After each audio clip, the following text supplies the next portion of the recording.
Bagong araw, panibagong buhay. Dahil wala na nga ang ulan dito sa amin at maganda na nga ang panahon, ay magbibilad na naman tayo ng palay. At nagpapasalamat nga pala ako dahil pagkalipas ng maraming araw at buwan ay wala na nga ang ulan ngayon. At hindi ko naman talaga masasabi na magiging magandang buong araw dahil nga may mga ulap-ulap pa nga dito sa amin.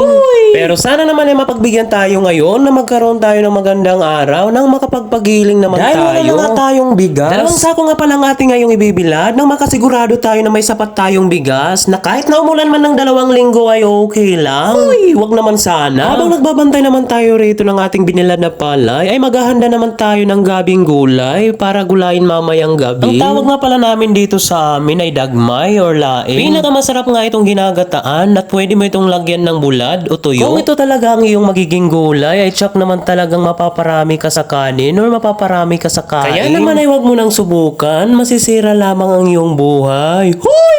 Joke lang po. At hanggang dito na lang tayo. Goodbye.